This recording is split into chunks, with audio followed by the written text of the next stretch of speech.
नमस्कार दोस्तों, स्वागत है आपका एटी फैक्टोलॉजी में। और आज हम बात करने जा रहे हैं 1947 से 2022 तक के भारत के बारे में। आज के इस वीडियो में हम बात करेंगे भारत की इकोनॉमी, पॉपुलेशन, एग्रीकल्चर और बहुत सारे मुद्दों पर। और कंपेयर करेंगे 1947 के भारत को 2022 के भारत के साथ। तो वीडियो बहुत नॉलेजफुल होने वाली है, बने रहिए हमारे साथ आखिर तक। आजादी के बाद भारत की जनसंख्या लगभग 34 करोड़ के आसपास थी। 1951 में पहली जनगणना के बाद यह आंकड़ा बढ़कर 36 करोड़ हो गया। जनसंख्या की गाड़ी ने रफ्तार पकड़ी और आज भारत की जनसंख्या 140 करोड़ को भी पार कर चुकी है। 74 साल में आम आदमी की कमाई भी बढ़ी है। 1950 में देश में एक आदमी की सालाना कमाई 274 रुपए थी। आज के हिसाब से देखा जाए तो यह रकम काफी कम है। आज 274 रुपए में महीने भर का मोबाइल डाटा भी नहीं प्लान होता। आजादी के बाद से अब तक देश में प्रति व्यक्ति सालाना कमाई सैकड़ों गुना बढ़ चुकी है। 2022 में भारत की पर कैपिटा इनकम 1.5 लाख रुपए से भी ज्यादा है। अगर कोरोना वायरस नहीं आया होता तो यह आंकड़ा और भी बढ़ जाता। 1947 में सोने का भाव 90 रुपए में 10 ग्राम था, लेकिन आज 90 रुपए में 1 लीटर पेट्रोल भी नहीं मिलेगा। फिलहाल सोने का भाव 2022 में 50,000 रुपए है। और अब बात करते हैं पेट्रोल की प्राइस की।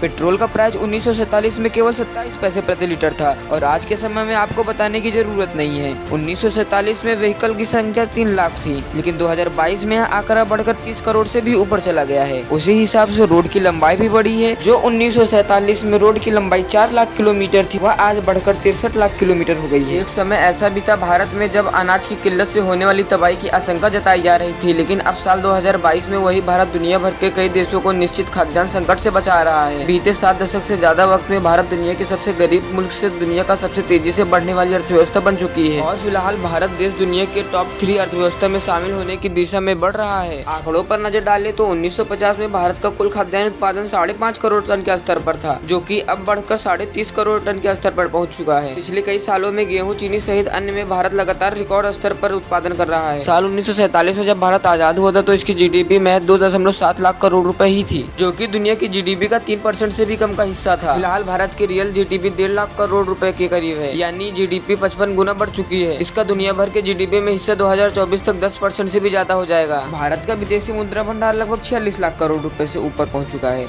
जो कि दुनिया का 5वां सबसे बड़ा रिजर्व है। हालांकि आजादी के बाद देश की स्थिति इस मामले में काफी कमजोर थी। 1950 में देश का फॉरेन रिजर्व केवल 1029 करोड़ रुपए के स्तर पर था। 1991 तक विदेशी मुद्रा भंडार की स्थिति इतनी नाजुक हो गई थी। इस दौरान एक ऐसा वक्त भी आया था जब भारत के पास सिर्फ 3 हफ्ते के इंपोर्ट के बराबर ही विदेशी मुद्रा भंडार था। इस संकट की वजह से देश में सुधारों की शुरुआत हुई और इसका फायदा ये मिला कि फिलहाल देश की विदेशी मुद्रा भंडार 10 महीने से ज्यादा इंपोर्ट बिल के लिए पर्याप्त है। फिलहाल भारतीय रुपया इस समय सबसे निचले स्तर यानी 80 के स्तर पर है। हालांकि डॉलर के मुकाबले करेंसी में ये गिरावट सभी अर्थव्यवस्थाओं में देखने को मिल रही है। वो बता दें कि 1947 में भारतीय रुपया डॉलर के बराबर था। पहली बार सितंबर 1949 में रुपए की वैल्यू को 4.75 रुपए प्रति डॉलर पर कर दिया गया और 1991 में 25 रुपए प्रति डॉलर पहुंच गया भारतीय रुपया। हालांकि बीते 75 सालों में व्यापार घटा, युद्ध, तेल कीमतों का संकट, आर्थिक मंदी जैसे कारणों की वजह से रुपये में लगातार गिरावट बनी रही और ये अब 80 के स्तर पर पहुंच गया है। आजादी के बाद से 75 सालों में बहुत सारी उपलब्धियां प्राप्त की हैं और आने वाले समय में हम और ऊंचाई पर जाएं। और अगर आपको हमारा वीडियो अच्छा लगा तो वीडियो को लाइक करके चैनल को सब्सक्राइब जरूर कर दीजिए। मिलते हैं अगले वीडियो में, तब तक के लिए बाय बाय।